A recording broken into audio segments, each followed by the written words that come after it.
मोअज़्ज़िज़ ख़वातीन हज़रात, अस्सलाम वालेकुम।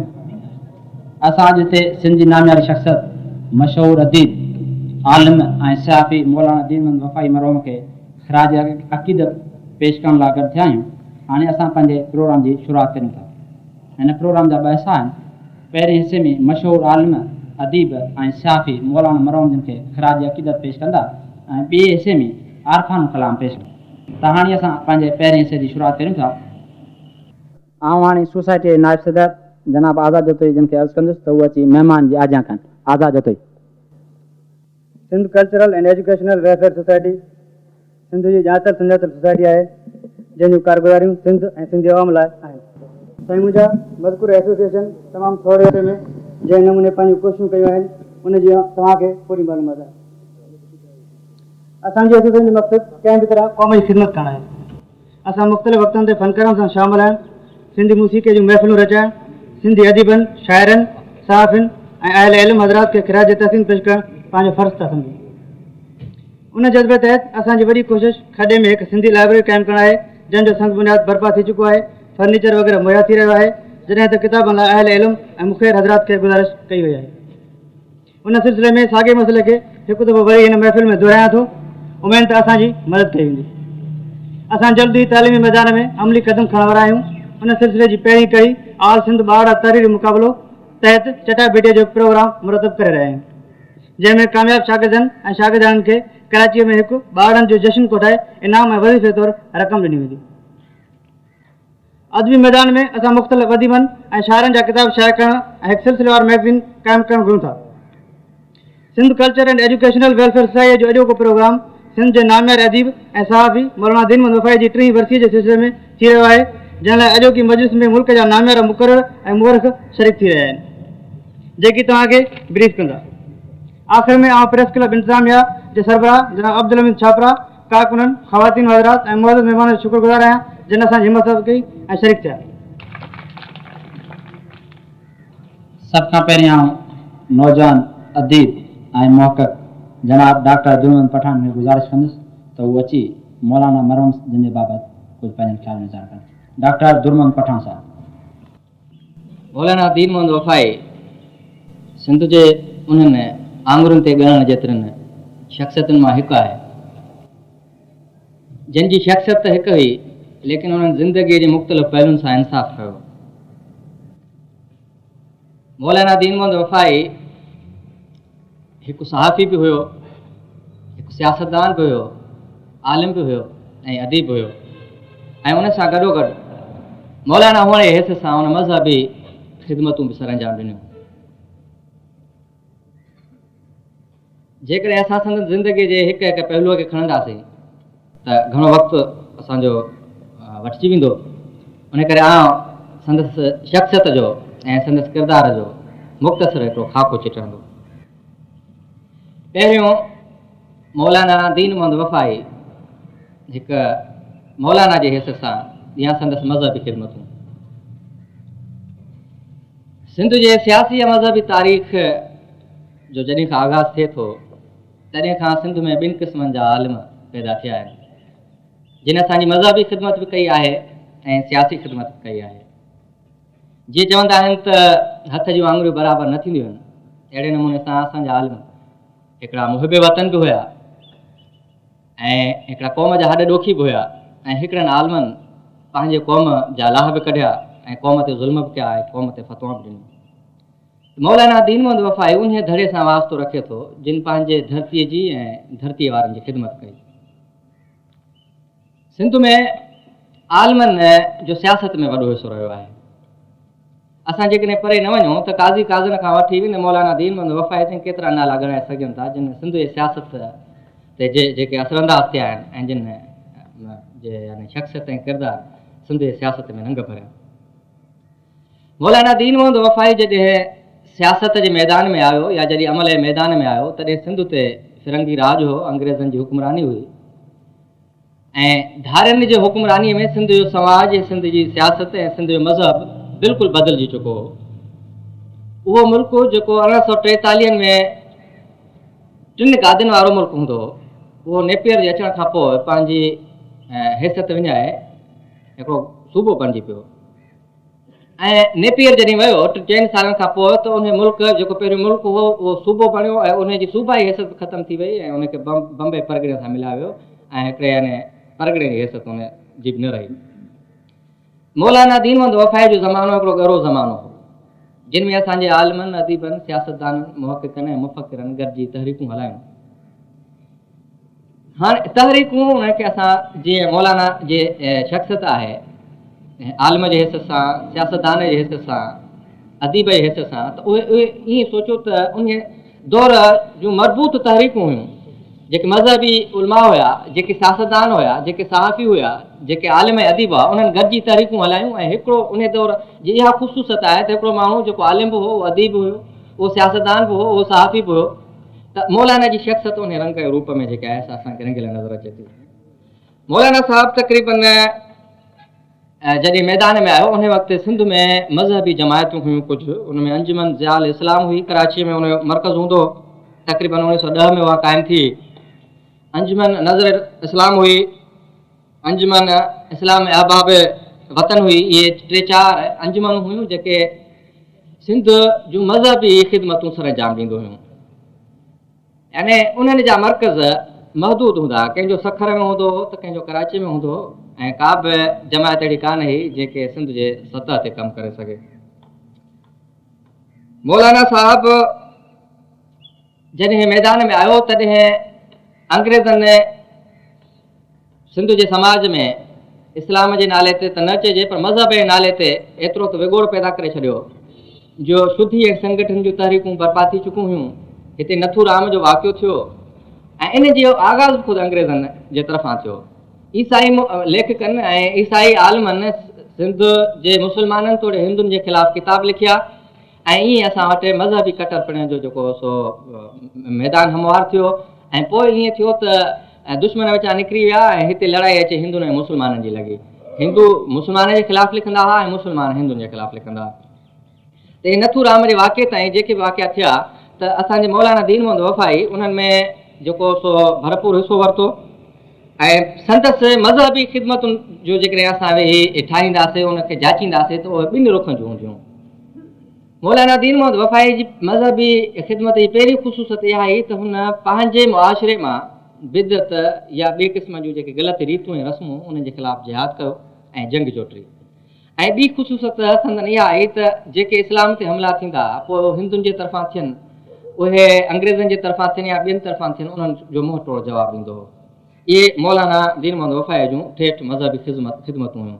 मुंहिंजे ख़्याल में घणनि दोस्तनि खे इहा ख़बर न हूंदी त मौलाना दीन मोहम्मद वफ़ाई पाण पंहिंजे कोशिशुनि सां सिंध जे सतह ते साईं हिसामुद्दीन जन वेठा आहिनि थी सघे थो उहो मुंहिंजो तस्दीक कनि त पाण हिकिड़ी मज़हबी पार्टी ठाही आहिनि जंहिंजो जमियतुल मुस्लिमीन नालो हुयो उनजो मर्कज़ कराची में हूंदो पाण उनजा सदर हूंदा हुआ ऐं उहा जेकी नीम मज़हबी ऐं नीम सियासी पार्टी हूंदी। मौलाना दीन मोहम्मद वफ़ाई जो ॿियो रूप आहे सियासतदान जे हैसियत सां। वरी ॾुख जी ॻाल्हि इहा आहे त सिंध जे तारीख़ ते कमु बिल्कुलु घटि थियो आहे ऐं उनखे बि हिकु रिवायती अंदाज़ सां असांजे ॾाढो पेश कयो वियो आहे। जेके असांजा किरदार आहिनि उन्हनि जो असली रूप ऐं रंग असांजे ॾाढो नथो अचे। भेण मुंहिंजे ख़्याल में मौलाना दीन मोहम्मद वफ़ाई लाइ जेको कुझु असां ॿुधंदा आया आहियूं उहो कुझु न आहे।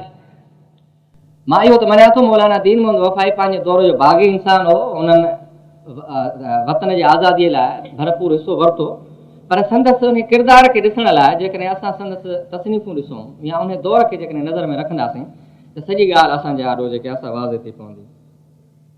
मौलाना दीन मोहम्मद वफ़ाई सियासत में उन वक़्तु आयो जॾहिं हिते सिंध मोहम्मदन एसोसिएशन एक्टिव हूंदी। सिंध मोहम्मदन एसोसिएशन सिंध जी पहिरीं यानी मुस्लमाननि जी पहिरीं जमायत हुई जेकी उन वक़्तु आख़िरी फसाहनि में ही जॾहिं मौलाना दीन मोहम्मद वफ़ाई जन उन में शिरकत कई ऐं संदनि यानी पहिरियों जेको सियासी अमल जेको थिए थो या आगाज़ जेको थिए थो इन पार्टीअ खां थिए थो इहा संदनि ई कोशिशि हुई जो सिंध मोहम्मदन एसोसिएशन जहिड़ी रुजत पसंद जमायत जंहिंजो कमु ई हूंदो अंग्रेज़नि जी चापलूसी करणु ऐं अंग्रेज़नि खे ख़ुशि करणु त लाड़काणे में 1927 में जेके मज़हबी कटरपणे ते जेके हंगामा थिया ऐं हुल थिया त इहा मौलाना दीन मोहम्मद वफ़ाई जी शख़्सियत हुई जो मोहम्मदन एसोसिएशन जहिड़ी जमायत खे उन में इन्वॉल्व कयईं ऐं जंहिं जेको सो लाड़काणे डे मल्हायो ऐं उहो मौलाना दीन मोहम्मद वफ़ाई जो जेको सो कारनामो हो जो सॼे सिंध में लाड़काना डे मल्हायो वियो ऐं जेके मुस्लमाननि ते उते ज़ुल्म ऐं तशदुद थिया उन्हनि जे ख़िलाफ़ु जेको सो आवाज़ु बुलंद कयो वियो, उतां जे जुडिशरी ख़िलाफ़ु जेके हो सो एक्शन खयो वियो, अवामी एक्शन खयो वियो, उतां जे हुकुमरान जेके असांजा कलेक्टर ऐं ऑफिसर आहे उन्हनि जे ख़िलाफ़ु जेको सो अवाम खे भड़काइण में वॾो हथु संदन हो। उन खां पोइ जॾहिं ख़िलाफ़त जो मसइलो आयो त मौलाना दीन मोहम्मद वफ़ाई सेक्रेटरी हिसे सां हुन में शिरकत कई ऐं जॾहिं अंग्रेज़नि ॾिठो त हाणे सिंध जा माण्हू सुजाग थिया आहिनि हीअ तहरीक जेकी आहे घर घर पहुची वई आहे, तॾहिं उनखे कंडेम करण लाइ ख़तमु करण लाइ अमन सभा जी तहरीक हलाई ऐं अमन सभा जे तरफ़ां सिंध जे मुहिब वतन आलमनि जे ख़िलाफ़ु फ़तवाऊं कढियूं वयूं ऐं ख़िलाफ़त जे मसइले ते जेके असां किताब लिखाया विया ऐं जेके तक़रीबन उन दौर जे घणे खां घणनि पीरनि मीरनि ऐं फ़क़ीरनि उन ते सहियूं कयूं ऐं इहो साबित कयो त वक़्त जी सरकार जेकी आहे असां हक़ ते आहे ऐं अवामी तहरीक जेकी आहे उहा ग़लति आहे ऐं उनखे कुचलणु घुरिजे। लेकिन मौलाना दीन मोहम्मद वफ़ाई जी हिकिड़ी शख़्सियत हुई, हिकिड़ी ज़ात हुई जंहिं उन ख़िलाफ़ु अमली मैदान में क़दम रखियो ऐं इल्मी तौर ते उन्हनि जा जवाब ॾिना ऐं लिखिया ऐं संदन लासानी किताब जेको आहे इज़हारुल करामत जेको आहे हिकिड़ी वॾी फ़तवा आहे ऐं संदन वॾो कारनामो इहो हो त जिन माण्हुनि अंग्रेज़नि जी मदद कई ऐं अंग्रेज़नि जे फ़ाइदे में फ़तवाऊं ॾिनियूं मौलाना दीन मोहम्मद वफ़ाई उन्हनि खे बि मजबूर कयो त पंहिंजी पहिरीं फ़तवा जो रद्द ॾियनि ऐं उन किताब में उन्हनि जूं सयूं आहिनि। ऐं अव्हांखे यादि हूंदो त जॾहिं कराचीअ में ख़िलाफ़त जो जलसो थियो ऐं असांजे अली ब्रादरान ते सख़्तियूं थियूं तॾहिं सॼो बार ख़िलाफ़त जो जे तहरीक जो मौलाना दीन मोहम्मद वफ़ाई ते हो। जॾहिं ख़िलाफ़त तहरीक ख़तमु थी तॾहिं जमियतुल उलमा सिंध में पेर पुख्ता करणु लॻी त उन वक़्तु बि मौलाना दीन मोहम्मद वफ़ाई ख़िलाफ़त तहरीक सां गॾोगॾु जमियतुल उलमा सिंध में हिसो वरितो।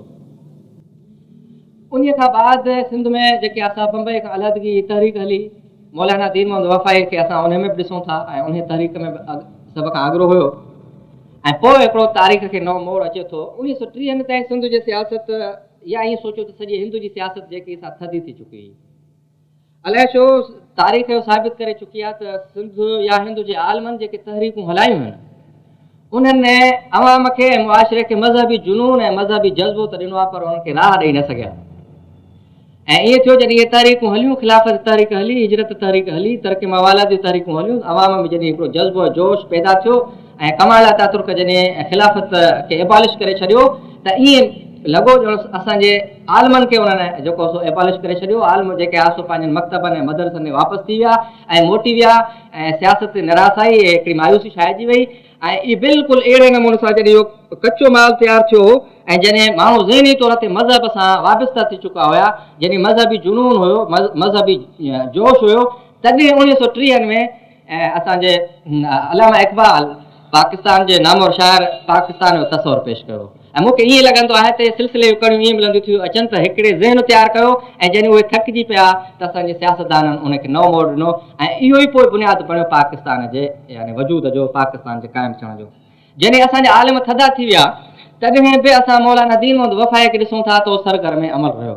हुन जॾहिं ॾिठो त सिंध में मुस्लिम लीग क़ाइमु थी त पाण मुस्लिम लीग जो सरगर्म कारकुन थी करे उनजी ख़िदमत कयूं, उनखे घर घर पहुचाइण में जेको सो पंहिंजे रिसाले खे पंहिंजनि जेको अख़बार जेके या सहाफ़ती जेको पहलू उनखे इस्तेमालु कयनि।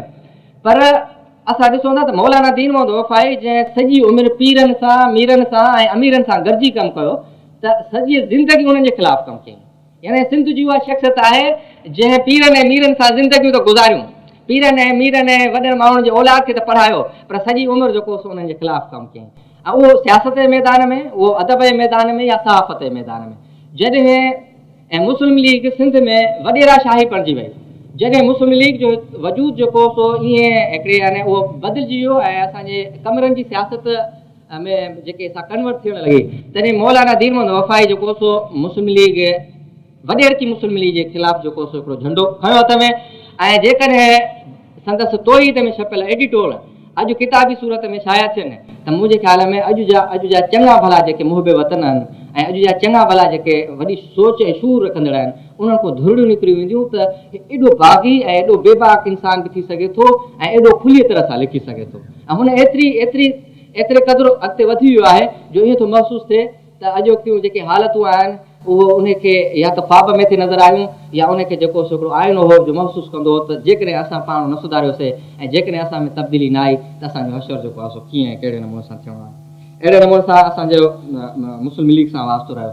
ऐं जॾहिं मौलाना उबैदुल्लाह सिंधी ते जलावतनी जी सज़ा जेकी सा ख़तमु थी वई उहा वापसि आया तॾहिं सिंध जे सियासत खे हिकिड़ो बिल्कुलु नओं ऐं अलॻि रूप मिलियो।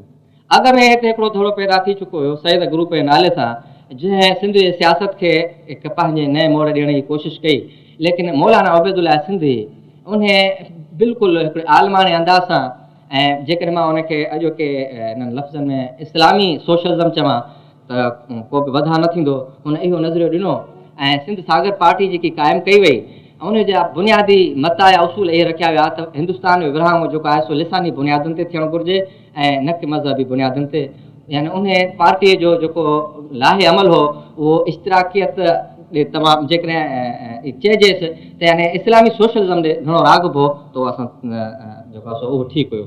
त असांजे यानी मौलाना दीन मोहम्मद वफ़ाई सिंध मोहम्मदन एसोसिएशन खां वठी सिंध सागर पार्टीअ ताईं सियासी ख़िदमतूं सर अंजाम ॾिनियूं ऐं कंहिं बि मोड़ ते जेके असां शिकस्त क़बूल न कई, कंहिं बि मोड़ ते जेको आहे सो कंहिं भॼी वञी कंहिं मकतब ऐं मदद में पनाह न वरिती, पर हर मैदान ते मर्द मुजाहिद थी रहियो। इहो मौलाना जे ज़िंदगीअ जो हिकिड़ो या शख़्सियत जो ॿियो रूप हो। ऐं टियों रूप हो असांजे मौलाना साहिबु सहाफ़त जे हैसियत सां, सहाफ़ीअ जे हैसियत सां। मौलाना दीन मोहम्मद वफ़ाई जी सहाफ़ती ज़िंदगी जो आगाज़ 1968 में थिए थो जॾहिं पाण अल काशिफ रिसालो कढियऊं। उन खां तकिड़ो पोइ जॾहिं ख़िलाफ़त तहरीक हली ऐं 1920 में अल वहीद जो इजरा थियो त मौलाना दीन मोहम्मद वफ़ाईअ जे लियाक़तुनि ऐं सलाहियतुनि खे आॾो रखी करे खेनि अल वहीद सां जेको सो मिलायो वियो ऐं पाण अल वहीद सां गॾिजी कमु कयनि।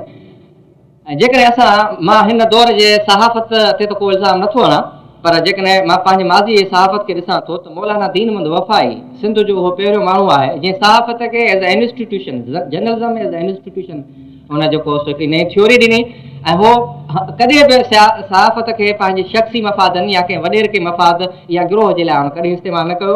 ऐं अल वहीद संदसि ज़माने में एॾो त हिकिड़ो मज़बूत इदारो हो, एतिरी त यानी हिकिड़ी मज़बूत इंस्टीट्यूशन हुई त उन दौर जा सभु अमीर ऐं वज़ीर वकील मतिलबु हर बाअसर माण्हू हुन को लहिराईंदो हो ऐं अल वहीद उन ज़माने में अवाम हुई ऐं अवाम जेको हो सो अल वहीद हुई। इहो सॼो कारनामो असांजे मौलाना दीन मोहम्मद वफ़ाई ऐं संदसि सॼे गिरोह जो हो जंहिंमें असांजो शेख अब्दुल मजीद सिंधी ऐं ॿिया जेके आहे सो मुहिब वतन कारकुन हुया। मौलाना दीन मोहम्मद वफ़ाई जन तौहीद अल वहीद में हुआ त शुद्धी ऐं संगठन जूं तहरीकूं हलियूं ऐं उनजो आगाज़ जेको सो 1923 में जेके सा उहा पहिरियों जेको सो हिते कराची में ठही, तंहिंखां पोइ लाड़काणे ऐं कंबर जे तरफ़ ॾे ऐं राणीपुर ॾे जेके आहे सो कुझु मुस्लमान थियल संजोगी उहो वरी जेके से कन्वर्ट थियणु लॻा त मौलाना जन जो ॿाहिरि निकिरी विया त उन करे थोरो वक़्तु अल वहीद खां परे रहिया। पर पोइ मोटी अचे महसूसु कयनि त माण्हुनि खे जेको आहे सो हिकु सहाफ़त जे औज़ारे जे ज़रिए मज़हब खां आशना कजे ऐं पोइ शुद्धी ऐं संगठन तहरीक जो मुक़ाबिलो जेको सो पाण तौहीद रिसाले सां कयनि। इन खां बाद में तौहीद अल हिज़्ब जो बि कुझु वक़्तु पाण एडिटर थी रहिया ऐं जॾहिं असांजे मरहूम अलाबख्श शहीद आज़ाद अख़बार जारी कई तॾहिं पाण उन में बि कमु कयनि। पोइ आज़ाद ख़तमु थी वई ऐं अॼुकल्ह जेके आहे सो उहा बिल्कुलु अलॻि आहे ऐं उन सां को वास्तो कोन्हे पहिरें आज़ाद जो हिन मौजूदा आज़ाद सां संदसि जेको आहे सो फर्ज़ंद पियो कढे। त मौलाना जे ज़िंदगीअ जा इहे मुख़्तलिफ़ रूप हुया ऐं इहे महदूद रूप हुया। मां अव्हां जो घणो वक़्तु वठणु नथो घुरां, पर मां इहो चवंदुसि त जीअं शाह साहिब जे बैत जो मिसर आहे त मिड़िया मछ हज़ार भाङा थींदी सुहिणी, अहिड़े नमूने सां मौलाना दीन मोहम्मद वफ़ाई पंहिंजे लियाक़तुनि सां इंसाफ़ कयो, पंहिंजे वजूद सां इंसाफ़ कयो। धणी ताला जेके उनखे लियाक़तूं ॾिनियूं उन्हनि खे भाङा भाङा करे उन्हनि खे टुकड़ा टुकड़ा करे आवाम खे जेको आहे सो ॾिनई, आवाम जी ख़िदमत कयईं ऐं उनजे मुआवज़े में मौलाना साहिब को वरसो न छॾे वियो। उनजे मुआवज़े में मौलाना साहिब खे जागीरूं न ठाहियूं। उनजे मुआवज़े में बिल्कुलु जेके माण्हू जे खे लियाक़तूं न हुयूं उहे जॾहिं इक़्तिदार में या कंहिं बि कंहिं ज़रिए सां अमीर बणिजी विया त उहो जॾहिं जीअं ॼाओ हो तीअं वापसि हलियो वियो। ऐं मुंहिंजे ख़्याल में उहो उन ज़माने में बि अज़ीम हो ऐं अॼु बि अज़ीम आहे ऐं जेसिताईं असां ज़िंदा आहियूं, जेसिताईं असांजी ॿोली ज़िंदा आहे त इन हॾ ॾोखी इंसान अज़ीम इंसान खे असां यादि कंदा रहंदासीं। अस्सलाम। इहो डॉक्टर दुरून पठान साहब। हाणे आउं कराची जी अदब नवाज़ शख़्सियत जनाब यूसुफ मज़र जिन खे गुज़ारिश कंदुसि त उहे अचनि अची मौलाना साहिब बाबति पंहिंजो ख़्याल गुज़ार कनि। जनाब यूसुफ मजहर साहब। जनाब सदर और मेरे अजीज़ दोस्तों, मैं ये देखकर बहुत खुश हूँ इस वक्त कि आज मौलाना दीन मोहम्मद वफ़ाई मरहूम की याद में ये जलसा हम कराची प्रेस क्लब में मुनक़्क़िद कर रहे हैं। ऐसा होना भी चाहिए था, क्योंकि मौलाना दीन मोहम्मद वफ़ाई बिलाशुबा खुद एक अजीम सहाफ़ी थे, और सच तो यह है कि उन जैसा बेबाक, निडर और बेलाग तबसरे करने वाला दूसरा सहाफ़ी मुझे आज सिंध में कोई दूसरा नज़र नहीं आता। ये मेरी बदकिस्मती है कि पाकिस्तान बनने के फ़ौरन बाद सिंध ऑब्ज़र्वर रोज़नामे में काम शुरू कर देने के बावजूद मैं मौलाना दीन मोहम्मद वफ़ाई से शर्फ़ मुलाकात हासिल न कर सका। लेकिन मैं इस बदकिस्मती को भी उन नाखुशगवार हादसात की एक कड़ी ही समझता हूँ जिनकी इब्तिदा एक मामूली से डर की वजह से अपने वतन, अपने घर और अपने अजदाद की कब्रों से मुँह मोड़ कर पाकिस्तान मुंतकिली से शुरू होती है। और दूसरी बदकिस्मती ये कि कराची में मुस्तकिल रिहाइश के बावजूद मैंने और मुझ जैसे हज़ारों बल्कि लाखों अफराद ने एक तवील अरसे तक सिंध की समाजी और माशरती ज़िंदगी से गैरियत बरती। न यहाँ की 5000 साल तारीख़ में कोई दिलचस्पी ली और न यहाँ के फ़लसफ़ियाना ख़यालात से। न यहाँ का अदब हमारे लिए कोई माने रखता था और न यहाँ के अदीब, शायर और दानिश्वर। और नतीजा ये निकला कि जब मेरी आँखें खुली और इस ज़रूरत का एहसास हुआ कि यहाँ की तारीख़, यहाँ के तहज़ीब व तमद्दुन और यहाँ के समाजी और माशरती विरसों को अपनाने की कोशिश की जाए और यहाँ के अदिबा, शोरा और दानिश्वरों से दो तरफ़ा रवाबित पैदा किए जाएँ, तो उस वक्त मालूम हुआ कि वो अजीम इंसान जिसकी याद आज हम मना रहे हैं अपनी आँखें मूंद चुका था। मौलाना दीन मोहम्मद वफ़ाई क्या थे? मैं कहूँगा मौलाना दीन मोहम्मद वफ़ाई क्या नहीं थे। बकौल डॉक्टर दाऊद पोता, मौलाना वफ़ाई सिंध की चलती फिरती तारीख़ थे। बकौल पीर हुसामुद्दीन राष्ट्री साहब, वो सिंध की तारीख़ के इमाम थे। और बकौल ग़ुलाम मोहम्मद गिरामी, वो सिंध के मशाहिर की तारीख़ और उनके कारनामों के हाफिज़। सिंधी अदब, ज़बान और लुग़त और उनके तक़ाबुल मुताले के माहिर। सिंधी तसफ़्फ़ुफ़, सिंधी फ़िक्री मेयार की एक अजीम कसौटी और सिंध की तहज़ीबी रिवायत और तारीख़ की गोया एनसाइक्लोपीडिया थे। क्या किसी और फ़र्द वाहिद के लिए ये सब बातें एक साथ कही जा सकती हैं? वैसे तो मौलाना दीन मोहम्मद वफ़ाई की पूरी ज़िंदगी दीनी, इल्मी, अदबी, सियासी, माशरती और इस्लाही तहरीकों में गुजरी, लेकिन उनका असली मीलान तबा मैदान सहाफ़ती में चमका। रोज़नामा अल-वहीद और महाना तौहीद का हर एक शुमारा मौलाना साहब की कौमी खिदमत और तबाहुर इल्मी की बेहतरीन मिसाल है। मार्च सन 20 में जब कराची से अल-वहीद शाये हुआ तो शुरू ही से मौलाना दीन मोहम्मद वफ़ाई इस रोज़नामे से बहैसियत मुआविन मुदीर मुंसलिक हो गए और ये ताल्लुक़ किसी न किसी तरह मरते दम तक कायम रहा।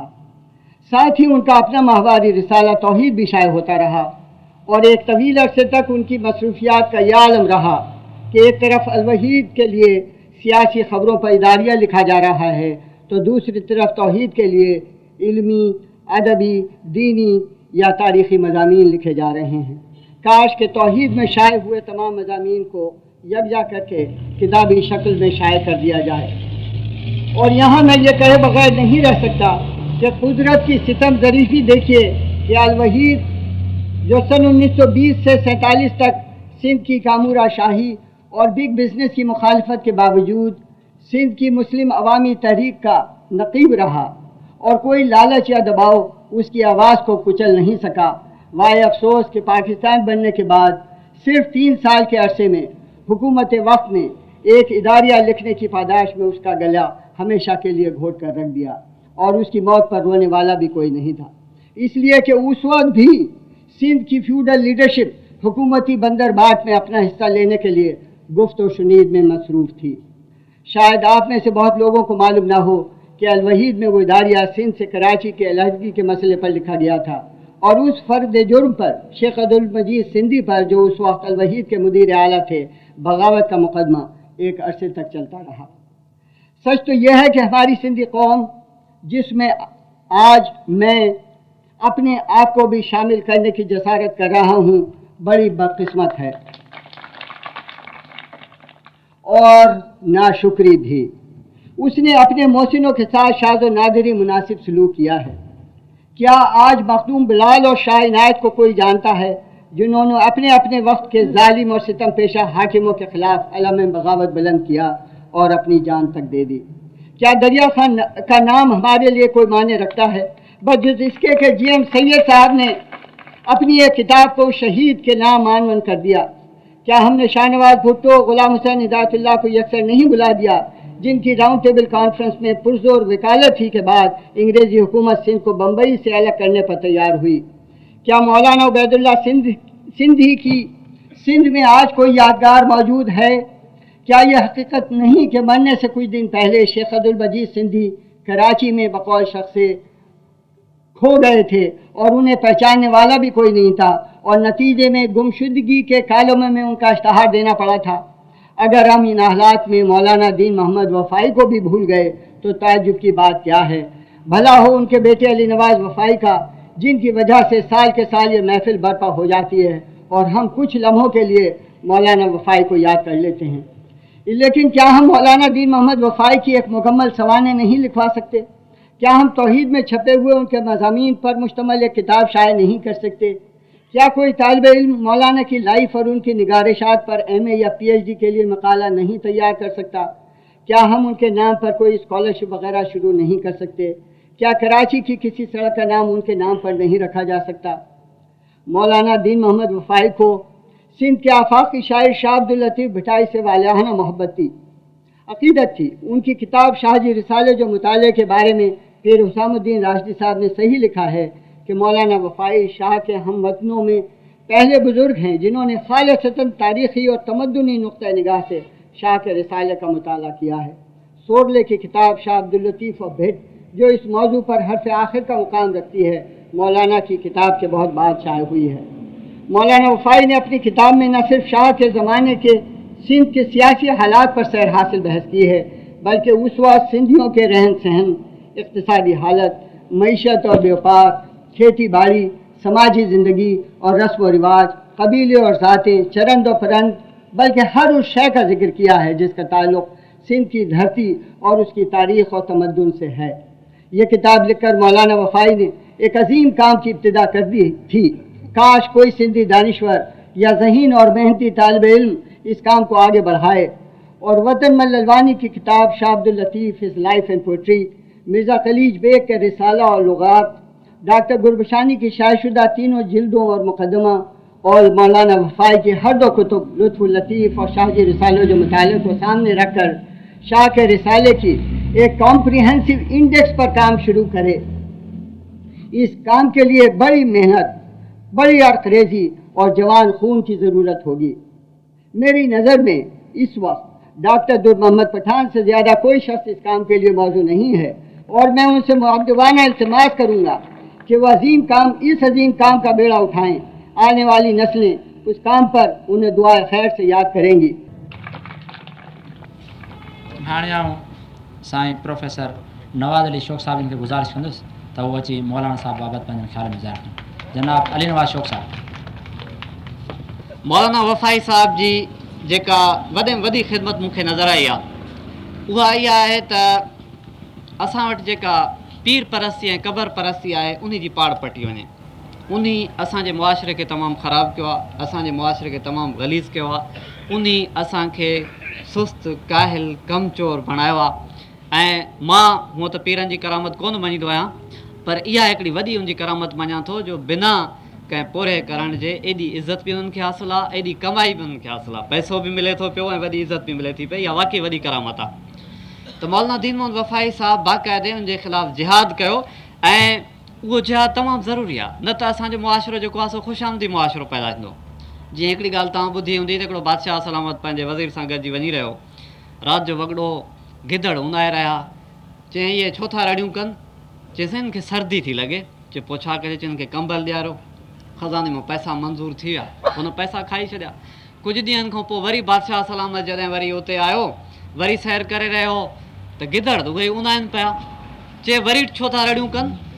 चए साईं हीअ रड़ियूं कोन था कनि, हीअ तव्हांजो शुक्रियो था अदा कनि। त अहिड़ो मुआशिरो पैदा थींदो ख़ुशआमदी माण्हू ऐं त उन जे लाइ ज़रूरी आहे त असां मौलाना साहिबु जेको इहो जिहाद शुरू कयो तौहीद वारो, जेसि ताईं इंसानु पको मुआहिद नथो थिए तेसि ताईं जाबिर ऐं ज़ालिम हाकिम खे हक़ जो कलमो कोन चवंदो।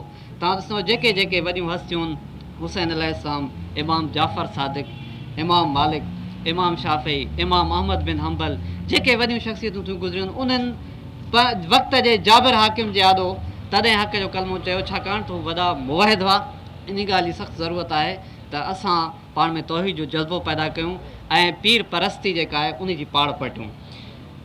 बसि मां हिकिड़ो शेर पढ़ी करे तव्हांखे इजाज़त वठंदुसि।